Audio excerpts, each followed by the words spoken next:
Friends, आप सभी का स्वागत है ई लर्निंग चैनल पे। आज हम लोग हिंदी के 20 क्वेश्चन करेंगे। हर चैप्टर से क्वेश्चन लिया गया है, बहुत अच्छे क्वेश्चन है। इसमें पहला क्वेश्चन है, सबय दिन होत न एक समाना लोकोक्ति का अर्थ है समय परिवर्तनशील है, समय बेकार है, समय अपरिवर्तनशील है, समय पर न पहुंचना सही है। कौन सा इसमें ऑप्शन होगा? ऑप्शन नंबर ए सही है। क्वेश्चन नंबर नेक्स्ट, यह वही लड़की है जो पढ़ने में बहुत तेज है। इसमें कौन सा सही है? इसमें ऑप्शन नंबर पहला सही है, मिश्र वाक्य। मिश्र वाक्य होते क्या हैं? यानी कि जिसमें एक का यानी कि पहला वाक्य दूसरे वाक्य पे निर्भर हो, वो क्या होता है? मिश्र वाक्य होता है। ठीक है। सरल वाक्य में सिंपल वाक्य होता है, यानी कि एक सेंटेंस दिया होता है सिंपल सा, वही होता है। संयुक्त वाक्य में क्या होता है? तथा और ये सब लगा होता है बीच में। क्वेश्चन नंबर तीसरा, लक्ष्य भ्रष्ट में कौन सा समास है? यानी कि इसका जब विच्छेद करोगे क्या कब हो जाएगा? लक्ष्य से भ्रष्ट।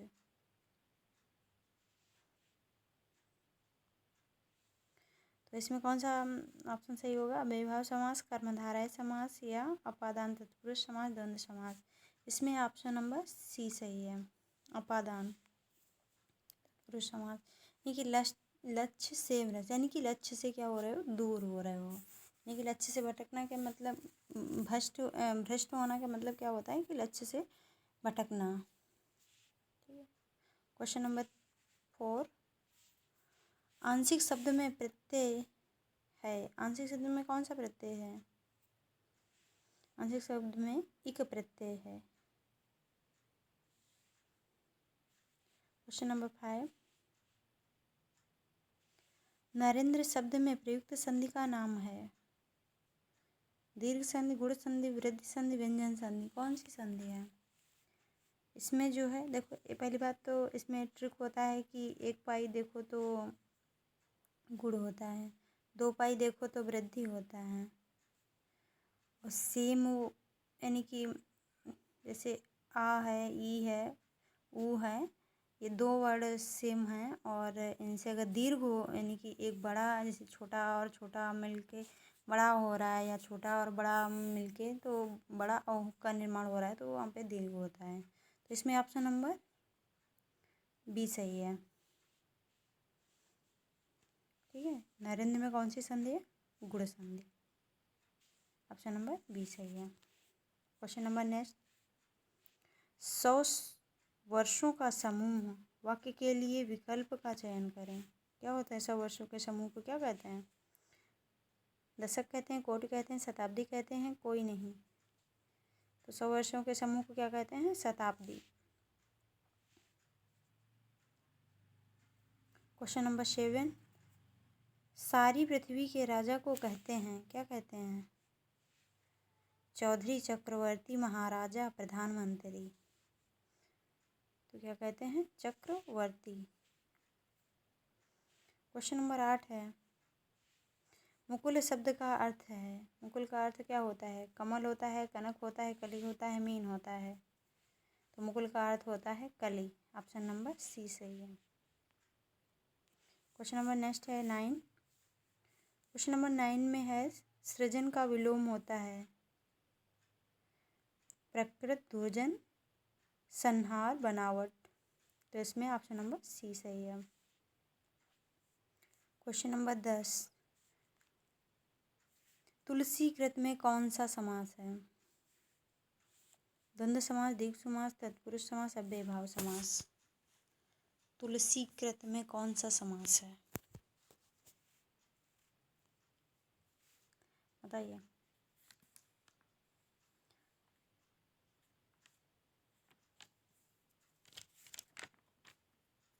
इसमें आंसर नंबर सी सही है। तत्पुरुष समास। तुलसी के द्वारा कृति।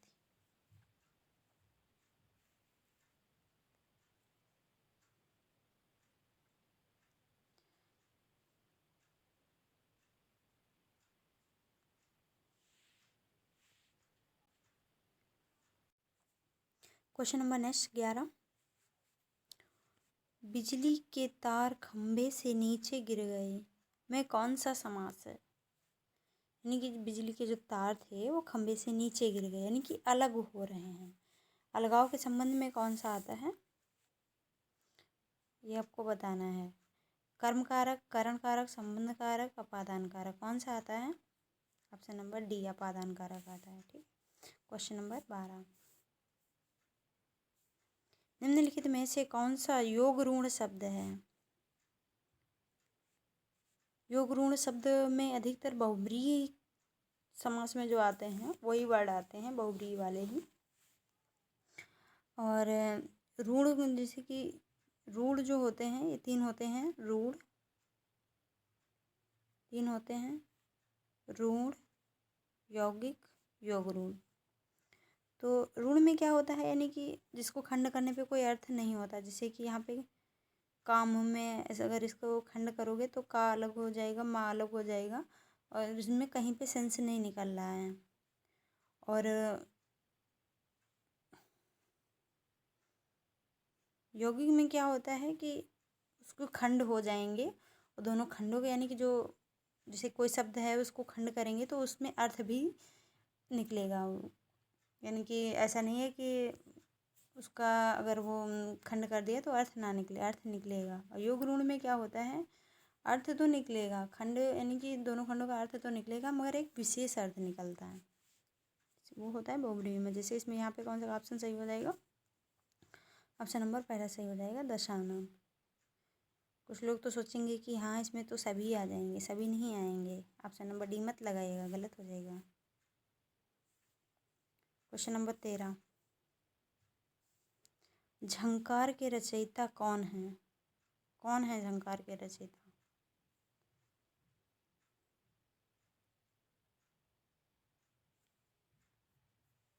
निराला, रामधारी सिंह दिनकर, जयशंकर प्रसाद, मैथिली शरण गुप्त।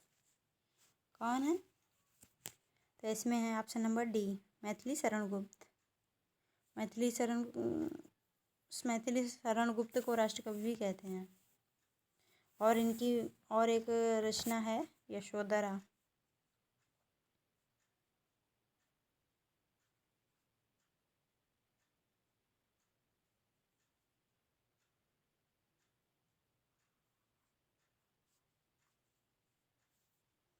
ठीक है, ये भी किसकी है? मैथिली शरण गुप्त की ही है। Question number 14। चमक गई चपला चमचम में कौन सा अलंकार है? यमक अलंकार है,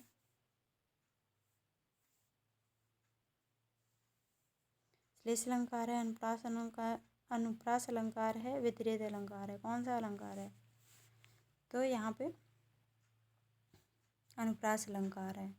अनुप्रास में क्या होती है, देखो यहाँ पे चा छ छ छ यानी कि वर्णों की आवृत्ति होती है, तो वहाँ पे अनुप्रास अलंकार होता है। ऑप्शन नंबर सी सही है। श्लेष में क्या होता है, जो एक ही से चिपका हुआ हो।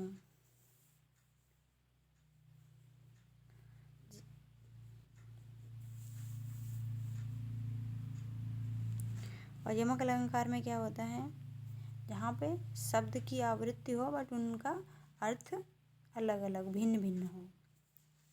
ठीक है। Question number 15। गीत हंस के रचनाकार हैं। गीत हंस के रचनाकार कौन हैं? सुमित्रानंदन पंत, श्याम सुंदर दास, हरिशंकर परसाई, मोहन राकेश। कौन से हैं इसके?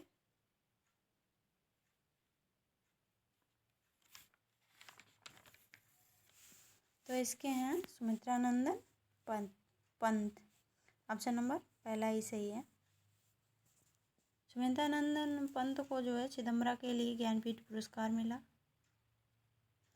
और सुविधानंदन पंत को प्रकृति का सुकुमार कवि कहते हैं। ठीक, ये 2 पॉइंट बहुत अच्छे हैं, चाहो तो नोट कर सकते हो।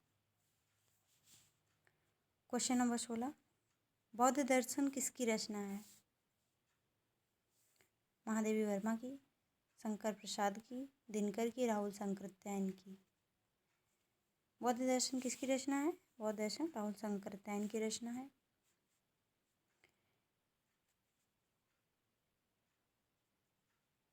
और इनकी एक और रचना है वोल्गा से गंगा, ये भी पूछी जाती है, ये भी राहुल शंकरत्यायन की है। क्वेश्चन नंबर 17,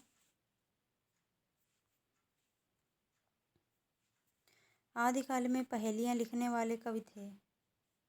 आदिकाल में पहेलियाँ कौन लिखता था? खुसरो।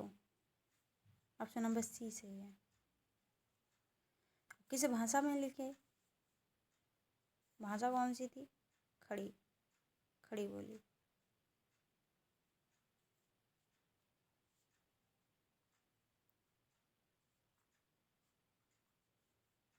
ठीक है,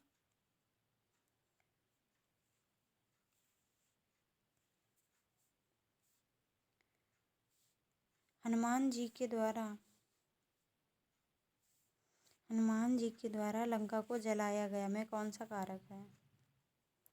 हनुमान जी के द्वारा लंका को जलाया गया में कौन सा कारक है? करण कारक, कर्म कारक, उपादान कारक, संप्रदान कारक। कौन सा कारक है? करण कारक, पहला ही सही है। क्वेश्चन नंबर 19, होली की आपको ढेर सारी शुभकामनाएं में किस प्रकार का वाक्य है? पहचान कीजिए। ये किस प्रकार का वाक्य है? होली की आपको ढेर सारी शुभकामनाएं। प्रश्नवाचक, इच्छावाचक, विधिवाचक, विस्मयवाचक, कौन सा है? तो इसमें है इच्छावाचक। जैसे कि अपनी इच्छा व्यक्त करते हैं कि आप, यानी कि आप खुश रहो, आपकी जॉब लग जाए, ऐसी इच्छाएं रखते हैं ना। दिवाली की शुभकामनाएं, नवरात्रि की शुभकामनाएं, होली की शुभकामनाएं, ऐसी जो यानी कि अपनी इच्छा से, यानी कि बिना दबाव के बोलते हैं ना, कि अपनी इच्छा, जो दिली इच्छा होती बोलते हैं, वही होता है क्या? इच्छावाचक। क्वेश्चन नंबर 20 और लास्ट क्वेश्चन है, हे खग मृग हे मधुकर में कौन सा रस है? तो इसमें रस है वियोग श्रृंगार रस। ठीक, ऑप्शन नंबर ए सही है। Thank you friend.